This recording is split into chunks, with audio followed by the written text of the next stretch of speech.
This after-school presentation was written and narrated by Academy of Ideas. Check out their YouTube channel for more of their videos.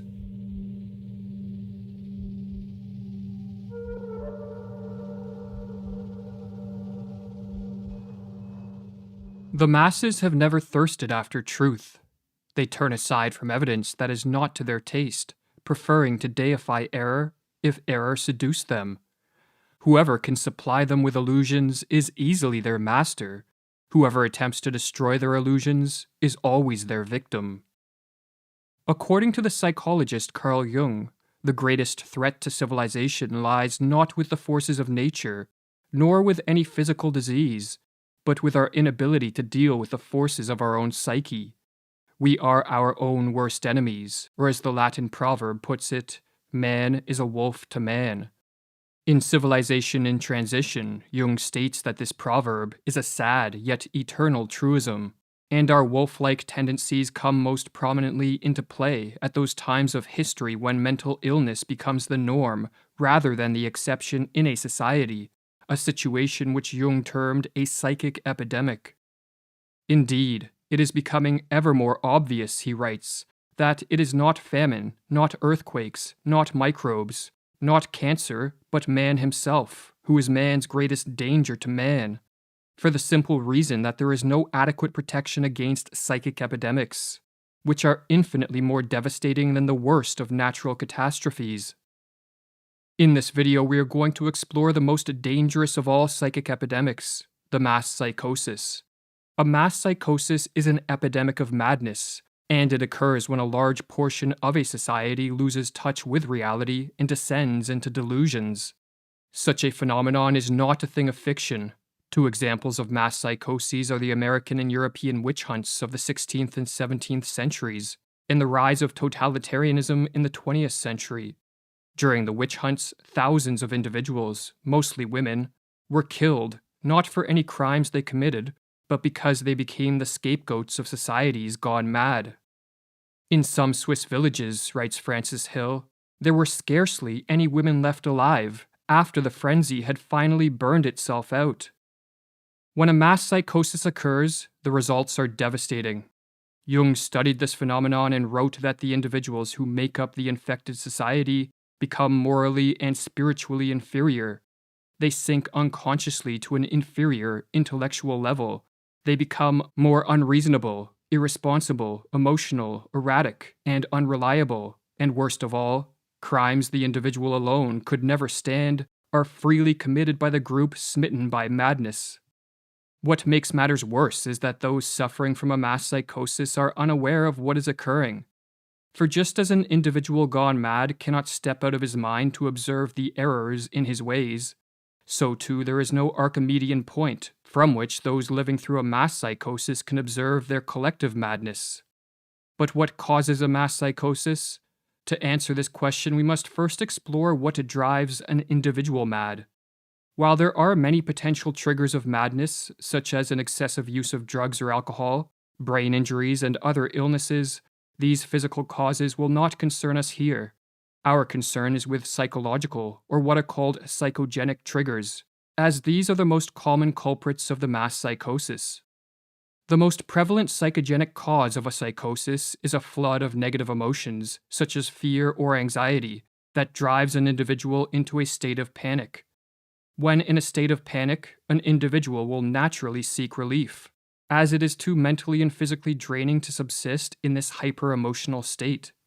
While escaping from the state of panic can be accomplished through adaptive means, such as facing up to and defeating the fear-generating threat, another way to escape is to undergo a psychotic break.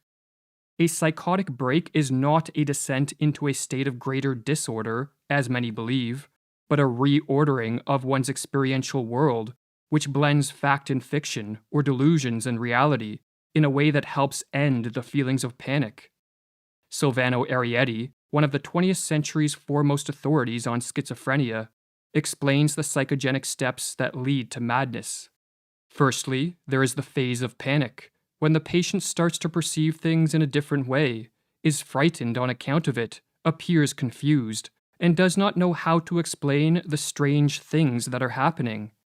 The next step is what Arrietty calls a phase of psychotic insight, whereby an individual succeeds in putting things together by devising a pathological way of seeing reality which allows him to explain his abnormal experiences. The phenomenon is called insight because the patient finally sees meaning and relations in his experiences. But the insight is psychotic because it is based on delusions, not on adaptive and life-promoting ways of relating to whatever threats precipitated the panic.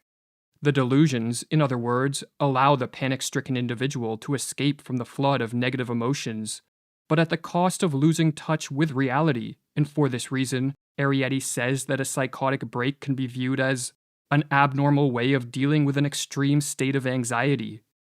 If a panic-triggering flood of negative emotions in a weak and vulnerable individual can trigger a psychotic break, then a mass psychosis can result when a population of weak and vulnerable individuals is driven into a state of panic by threats real, imagined, or fabricated.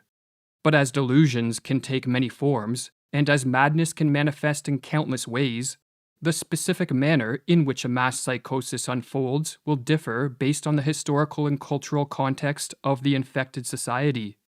But in the modern era, it is the mass psychosis of totalitarianism that appears to be the greatest threat.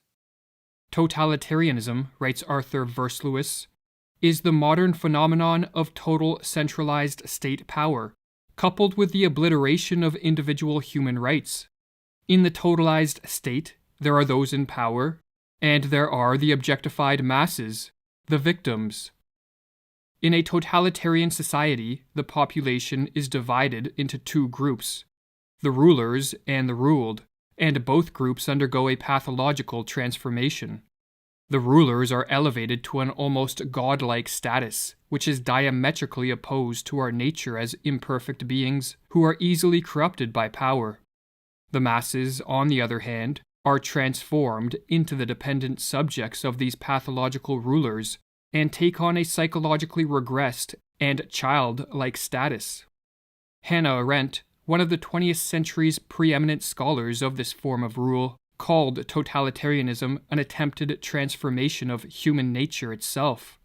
But this attempted transformation only turns sound minds into sick minds. For as the Dutch medical doctor who studied the mental effects of living under totalitarianism wrote, "There is in fact much that is comparable between the strange reactions of the citizens of totalitarianism and their culture as a whole, on the one hand, and the reactions of the sick schizophrenic on the other.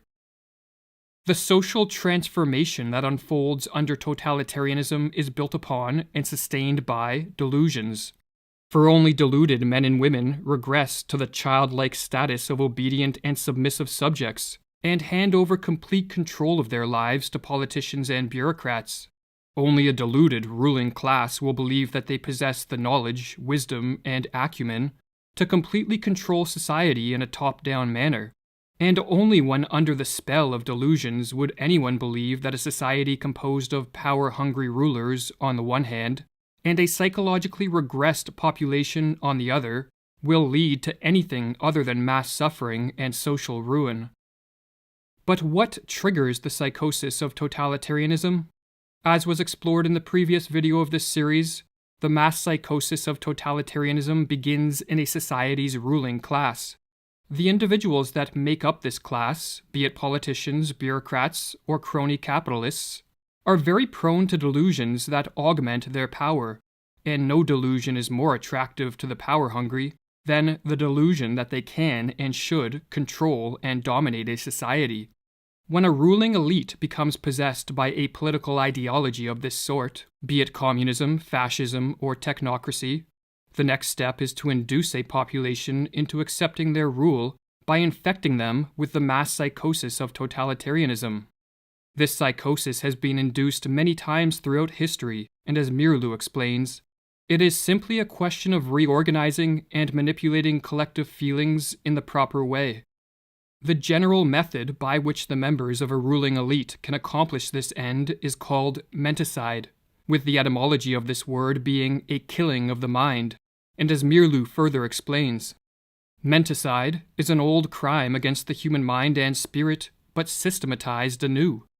It is an organized system of psychological intervention and judicial perversion through which a ruling class can imprint their own opportunistic thoughts upon the minds of those they plan to use and destroy.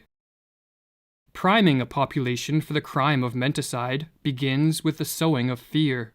When an individual is flooded with negative emotions, such as fear or anxiety, he or she is very susceptible to a descent into the delusions of madness.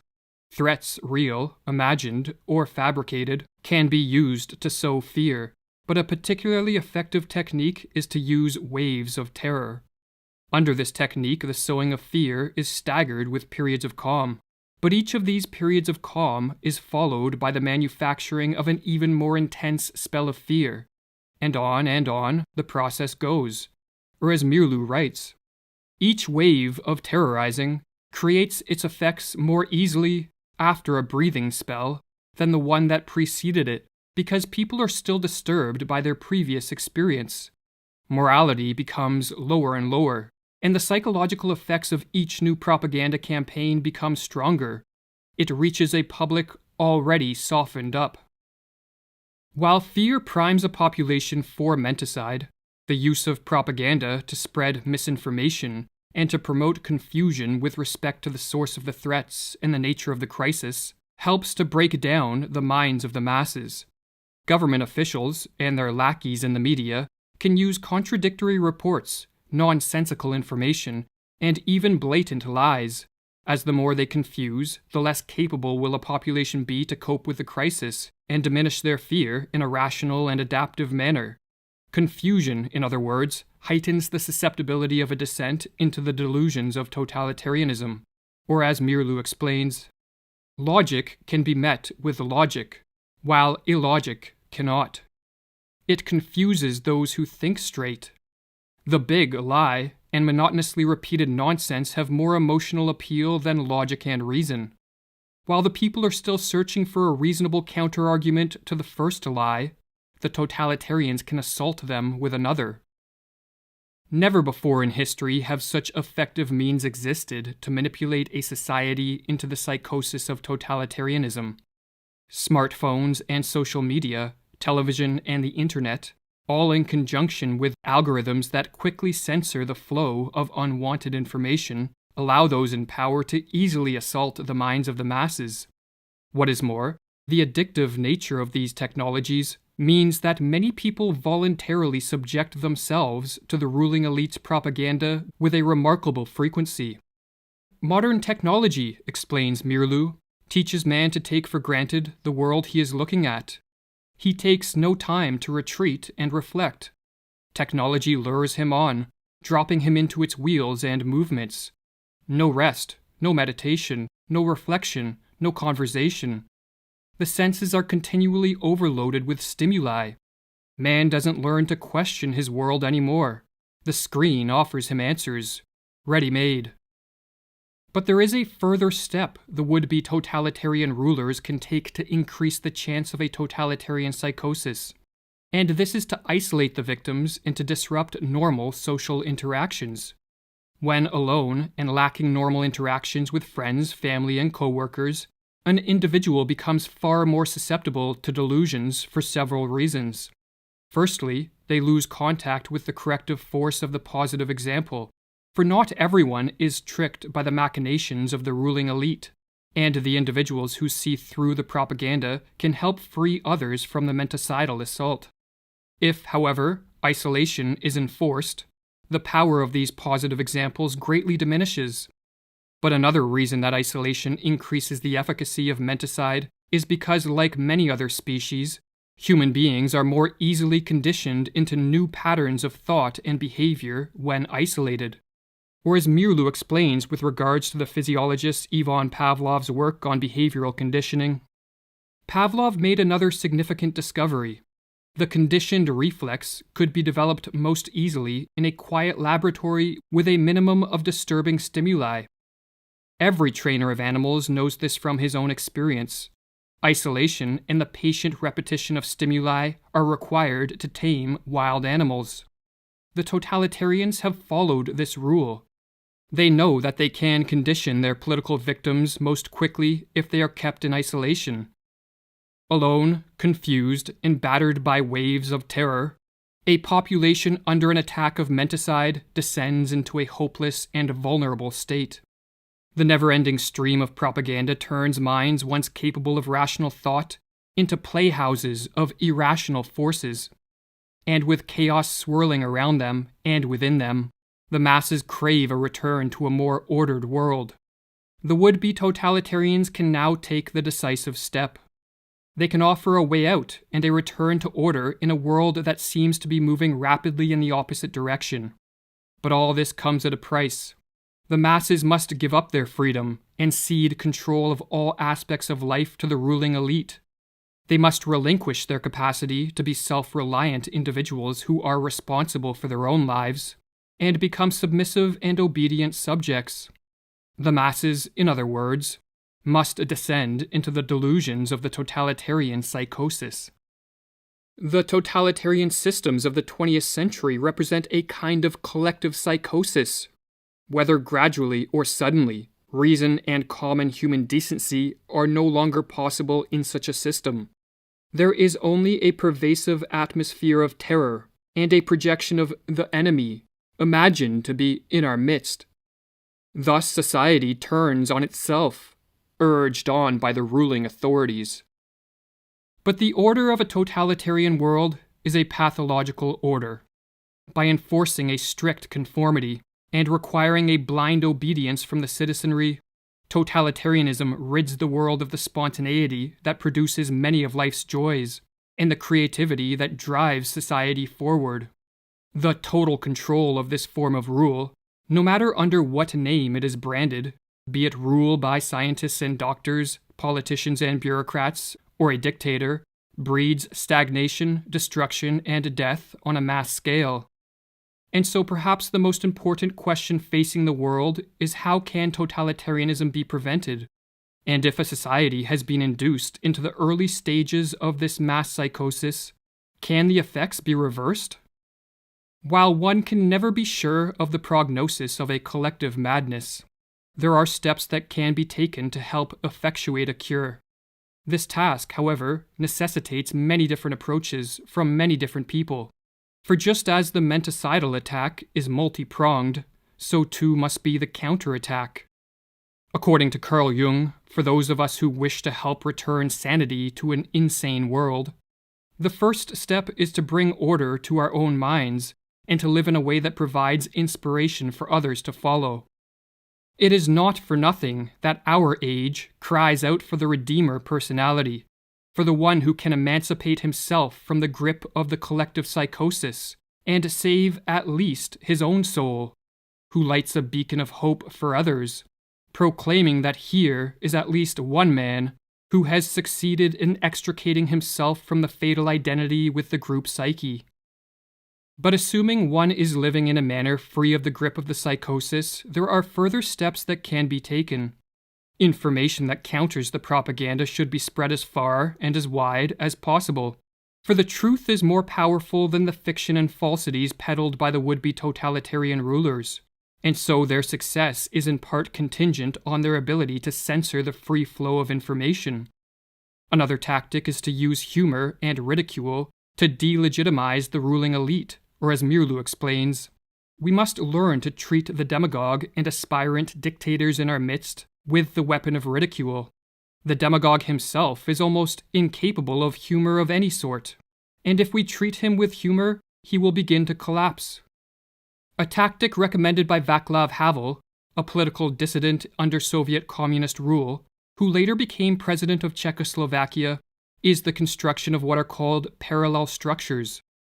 A parallel structure is any form of organization, business, institution, technology, or creative pursuit that exists physically within a totalitarian society, yet morally outside of it. In communist Czechoslovakia, Havel noted that these parallel structures were more effective at combating totalitarianism than political action. Furthermore, when enough parallel structures are created, a second culture, or parallel society, spontaneously forms and functions as an enclave of freedom and sanity within a totalitarian world. Or as Havel explains in his book, The Power of the Powerless, what else are parallel structures than an area where a different life can be lived? A life that is in harmony with its own aims, and which in turn structures itself in harmony with those aims. What else are those initial attempts at social self-organization than the efforts of a certain part of society to rid itself of the self-sustaining aspects of totalitarianism, and thus, to extricate itself radically from its involvement in the totalitarian system? But above all else, what is required to prevent a full descent into the madness of totalitarianism is action by as many people as possible. For just as the ruling elite do not sit around passively, but instead take deliberate steps to increase their power, so too an active and concerted effort must be made to move the world back in the direction of freedom. This can be an immense challenge in a world falling prey to the delusions of totalitarianism, but as Thomas Paine noted, tyranny, like hell, is not easily conquered.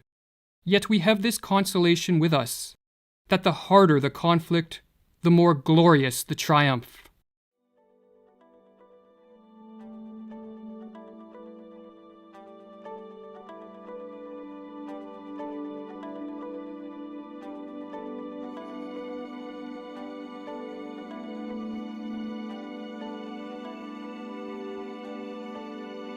For more content like this, visit the YouTube channel Academy of Ideas or the website academyofideas.com.